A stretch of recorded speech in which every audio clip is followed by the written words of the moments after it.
Kaya mas masahol pa kay Judas, Yon. yung maghuhudas sa amin. Yon. Kung si Marcoleta may babalaho sa mga kapwa senador niya, naku po, matindi. Dari sa Senado kung saan, tila sila na ang umatake ngayon. Pambihira, baligtad na usapan. Pero bago po mangyari ang mga ganyang klaseng usapan, ulitin lang po natin mga kababayan, baka naman pwede mag-subscribe na po kayo kasi sa mga nanonood, 52% hindi nakasubscribe. Pero alam nyo nakita ko yung statistics medyo umaangat na po ito. Marami na po ang nanonood na nakasubscribe. Pero kung maaari pa, yung iba pa, yung remaining na nanonood, baka naman pwede hong tayo mag-subscribe. Okay. Ito na nga. Itong nangyayari ho sa Senado at babalaho din ni Marcoleta Ito, naku, grabe ho itong banat ni Marcoleta. Panoorin Parang natin coming from a court which has no longer jurisdiction in this. Ayaw.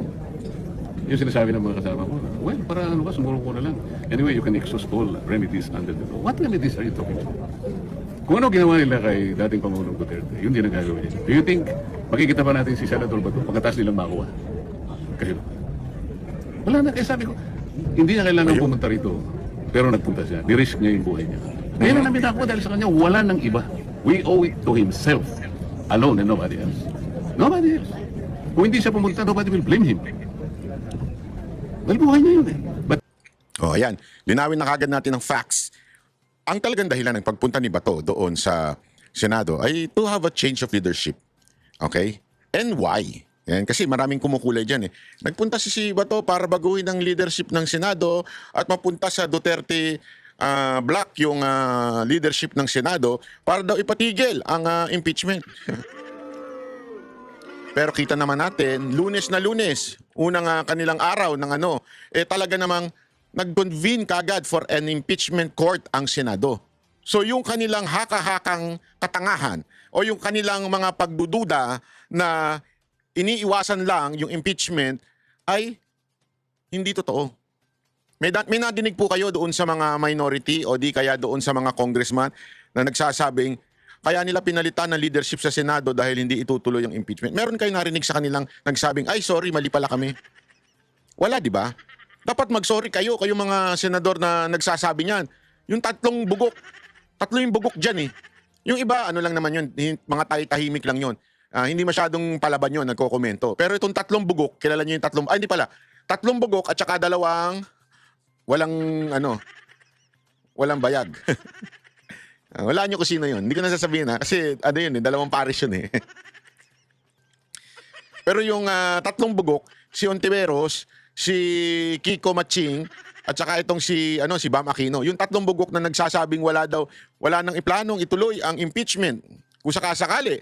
Kaya gusto nila magpalitan ng Senate presidency. Pahiya po sila. Eto mga congressman, yung mga pangit sa Congress, pinangungunahan ni Congressman Coqui Redon. Yan ang number 1 kaya daw kesyo aanuhin daw yung impeachment pagpalit ng Senate presidency. Kita nyo naman, pahiya sila. Nagsorry ba itong si Coqui Redon? Hindi. Hindi ho siya nagsorry. Kasi nga ganyan ho sila Magpapakalat sila ng fake news, pero pag nagkamali sila, i-ignore lang nila. Di ba? Kasi nga ugali ho talaga ng may mga Rimowa. Ewan ko kung bakit gano'n ang kanilang ugali, Tapos ang lakas pa ng loob na magpapabideo pa sa loob ng simbahan na nanalangin. Plastic talaga Ayan ang mga masasabi nating mga banal-banal aso yan O yan ang mga peke talaga. Ewan ko bakit nga nananalangin pa yan. Nananalangin kayo madagdagan ng inyong pagpapala mula sa peke yung Panginoon? Diba? Yan ba ang dahilan? Hindi natin alam. Pero ituloy pa natin na sinasabi ni Senator he Marcoleta. chose to do it. Kaya sabi ko sa kasama ko ngayon, sino mo ng konsensyon kakalas? Yung tao ginawa niya. Ayun. Gusto mo magpakulong dito? Pwede. Kasi at least domestic law, di ba? You can hire your lawyers. Pwede ka makita ng kamag-anak mo, ng asawa mo, ng pamilya mo. Sa dihig. Sino tutulong sa ito? Ako nga nakiusap So para sinasabi ni Marcoleta na ang tindi ng ginawa ni Bato para lang mapunta yung leadership sa ating dating minority. Kaya tinatanong kasi kung solido pa ang itong majority ngayon. Napaka-solid po ng majority ngayon. Wala hong natakot. Kasi remember, maraming tinatakot dyan GC Escudero. Diba? Si Jingo Estrada. Si Villanueva. Mga tinatakot yan sila Villar, tinatakot ho yan, nakakasuhan pag hindi ho lumipat dito sa kampo nila Subiri. Bakit? Kasi nga ho, tandaan ninyo, winarningan na sila dati. Pinabanggit na sila. Di ba? Binabanggit na sila. Tapos ngayon, tila tinuluyan nila yung isa, yung si Revilla, pero eto parang warning sa kanila. Ngayon, kinakasuhan na ngayon si dinala na, mamaya may papakita ako sa inyo ha, mantindi yung endorsement ng DOJ sa ombudsman. Diba? Agad-agad kinabukasan nung failed na pangaagaw nila sa kapangyarihan nila Subiri, nila Gatchalian. Kasi tandaan ninyo si Subiri nadulas. Si Subiri nadulas na gusto niya maging Senate President ay si Gatchalian. So, ano na lang natin yan. I-settle na natin yan, yung grupo nila na yan. Sila yung talagang may tangkang agawin ng Senate Presidency. And they failed. After they failed, ano nangyari? Sinimulan na kagad yung kaso kay Estrada, kay Jinggoy. Makita ko lang si PRRT kasi nandun na ako. Can you imagine? I request. O sige, kung ano lang, makita ko lang. Kung ayaw nyo kung makausap, huwag na. Makita ko lang kahit 5 minutes. So I can wave my hands. Para ipakita ko sa kanya, Mr. President, I am here. How are you? Then alis na ako. So, sir, Hindi nila ako pinagbigyan. Ganon din ang mangyayari kay Senator Bato.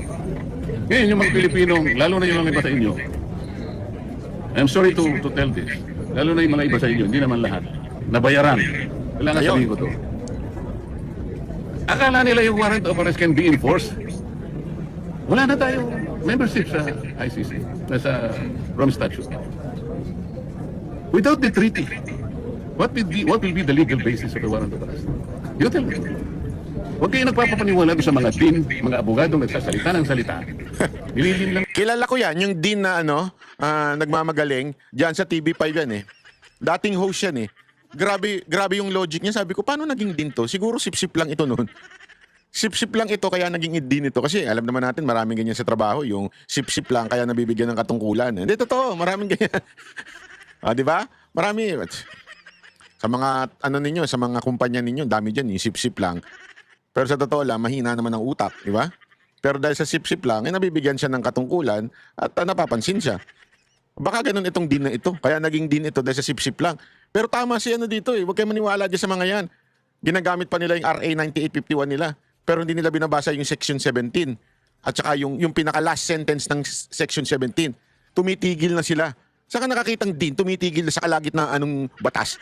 Hindi tinatapos. Pambihirang buhay Lang nila kayo. Anong pinaglapalagi lang sinasabi? Paikot-ikot sila sa Section 17 of Republic Act 1951. Balik-baliktarin nyo doon. Sinasabi niya lahat. Gagawin mo lang, isurrender mo or blah blah blah in accordance with extradition laws and treaties. Meron tayong extradition law? Wala. Meron tayong treaty? Wala. Anong basis ng warrant of arrest? As simple as that. Is there an automatic domestic instrument that will bind our country with that of ICC? You tell me. Halika dito, hindi kita Sir, after what happened on Wednesday, sabihin mo na sa Eto explain ko lang ng bahagya itong Republic Act 9851 Section 17. Yung kino-quote. Yan yung madalas na kino-quote kasi nitong mga itong mga ewan ko ba, mga pinklawan na gusto lang takot sa mga Duterte at ayaw maging presidente si VP Sara Duterte. Paulit-ulit nilang kino-quote yan, yung RA 9851. Okay? At napakalinaw ho doon sa Section 17. Ibibigay po natin yung buong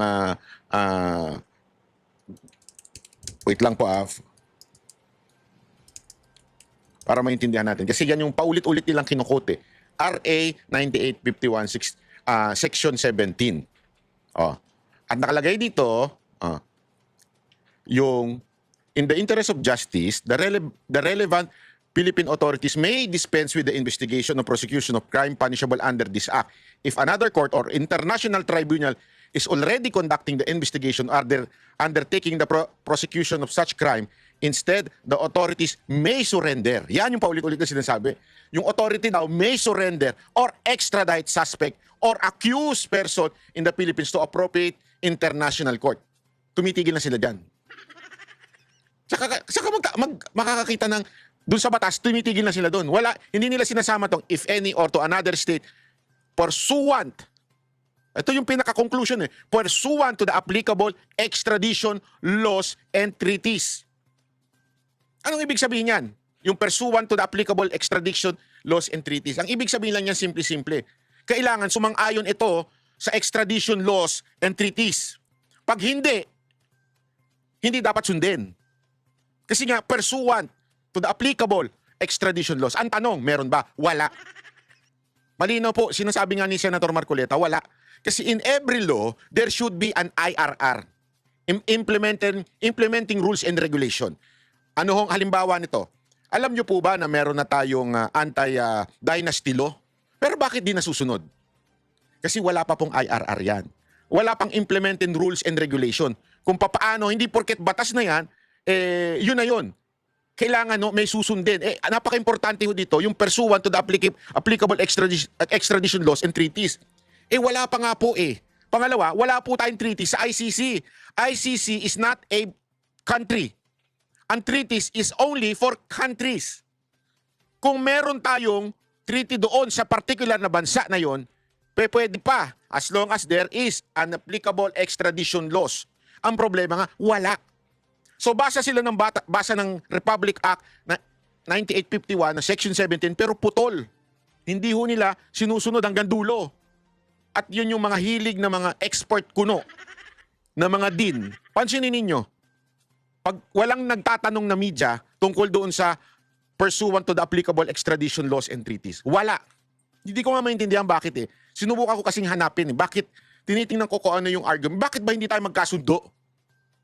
Eto simple lang. Bakit hindi tayo magkasundo doon sa issue ng ang international warrant ba ay may kapangyarihan over sa mga Pilipino? Ang sinasabi nitong mga Duterte haters, meron.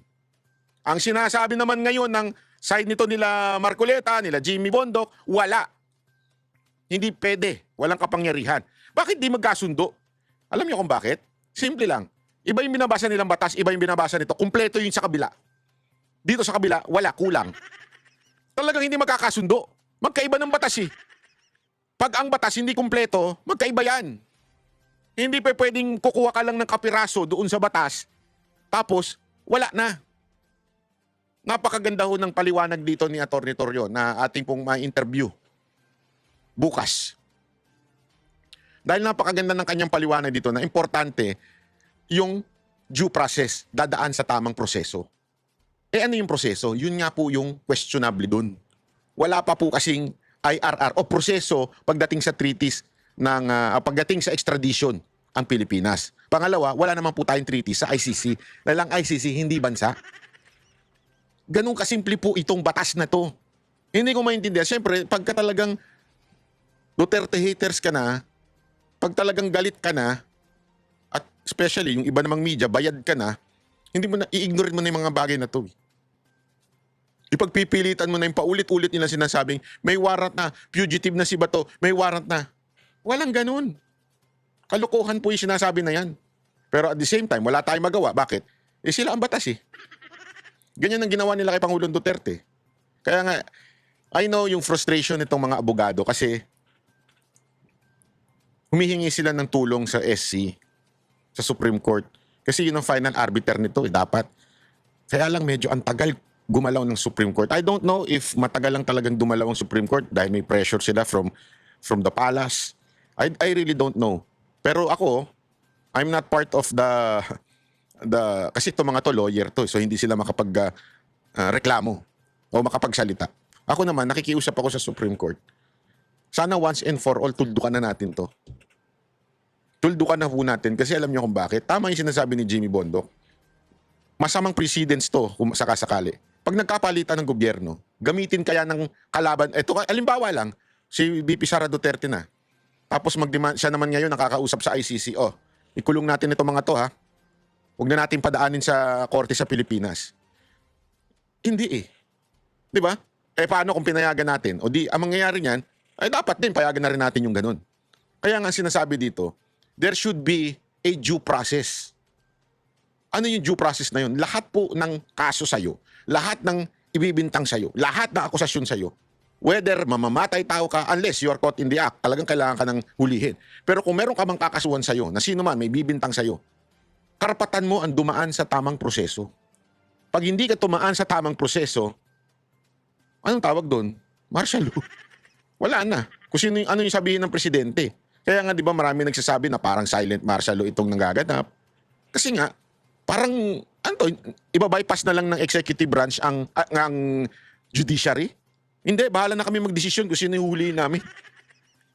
Tapos, kung mag-TRO, ay ang problema, kahit mag-TRO pa yan, kung nadala na si Bato doon, wala na, finish na. Parang yun nangyari kay Pangulong Duterte. Wala na. Kahit maglabas pa ng TRO Supreme Court, wala na. Di ba? Nandun na yun eh. Wala na tayong power doon. Kaya nga dito, dapat sana, tayo ay, we are hoping that the Supreme Court will soon resolve this problem. Solidify lalo yung Na-solidify yung samahan ng after 13. nung what happened Nakonsensya ba si Senator Miguel? I don't know. Sinabi ko lang yun because yun ang totoo eh. Sabi ko nga, ito lamang ang takeover na walang blessing sa Malacanang. Lahat ng takeover may blessing. Pero ito, hindi nila alam to. Ang tao nagbuwis ng buhay, yun ang importante. Buhay niya yun. So, Paano mo i-disregard yan? kaya Kaya mas masahol pa kay Judas. Yon. Yung maghuhudas sa amin. Yon. Tingnan mo, alinaw. Ito, di ko alam kung bakit may mga tangap talagang media. Tingnan mo yung tanong dito. Ha? Mas masahol pa yung Judas sa maghuhudas sa amin. Sino ba si Judas?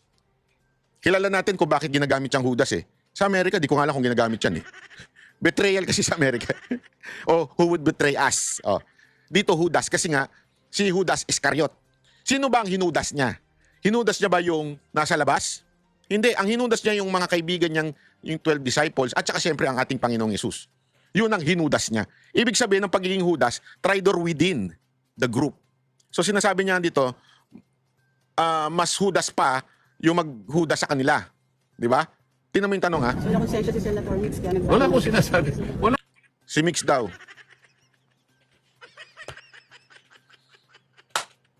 Hayop yan, oo. Pisting niya. Sorry. Sa amin nga eh.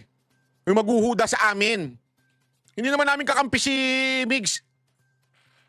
Subiri. Anak naman ng wedding yung media, oh. Wala akong sinasabi. Wala akong sinasabi. Tama na po, okay naman. Teka, ano? Teka, ano? Kasi kanina po ni Senator Mix yun nga parang nakonsensya siya. Hindi na gusto yung nangyari sa Hindi, wala kami pag-uusap ng gano'n eh. Huwag na kayong magbanggit ng kung sino. Sinabi ko lang yun sa grupo namin. Grupo nga namin eh. Yun yung magta-traitor yung nasa grupo namin. Tapos sasabihin si Migs. Yan. Nakakarindi. Hindi namin kagrupo si Senator Nix, okay? Sir, sorry, yung nangyari po nung Wednesday, nandito din kayo, sir, di ba? Yung nagputukan. Oo, kaya lang, nakupo ako ron. Nag-iisip, bakit kaya nangyari? Nalulungkot ako. Sabi ko, bakit kaya nangyari sa bansa namin ito? Pagkatapos sari-sari, kami rin ang nag-instigate. Kayo ba na? Sino ba ang gaano kayaman ang imagination ng isang tao na kami gagawa? No? Nagkukukus kami, instead namin ng kukus dahil ang sabi nila darating, tumawag ang House of Representatives. Totoo naman na diniliber nila, sinabit nila yung articles of impeachment. So habang nag-briefing kami, hindi pa kami gaano nakakalahati. Bigla nang yan, may putukan na ganito. Diyos ko ako. Natakot din kayo. Hindi ako natakot, nalungkot ako para sa aking bansa. Kailangan bang mangyari? Why? Sir, was the Senate really under attack during the time? What do you think? Kailangan bang nandun yung mga elemento na yun? At sasabihin pa, meron daw, may kinukonsulsi daw yung ganito. Kung mayroong problema, bakit hindi ang National Police ang tawagin? Bakit ang BI? Unang-una, anong ginagawa ni Trillanes? Bakit siya magsaset? Palagay mo may warrant of arrest. Palagay mo lang. Why is Trillanes the one serving the warrant of arrest? Did you ever ask him? Wala na. Nanonood ako sa inyo. Wala man lang nagtanong sa inyo eh. Gusto ko talaga to, no? Gusto ko talaga mga hirit dito ni ano, no? Ni Marcoleta. Nanonood ako sa inyo, wala naman nagsabi sa inyo eh. Lupit mo talaga, sir. Iba ka, sir. Sir, ano ba bang authority niyo? Bakit kayo po yung nagsaserve? Did you ever ask him? Wala. Tinanong naman, sir. Oh, ano sagot niya? Sagot niya, nandito daw siya kasi in answer to, ano daw yun, sabi, challenge daw kasi ni Senator Bato. Pag sinabi ni Senator Bato na kumain siya ng tayo, kakain siya ng tayo?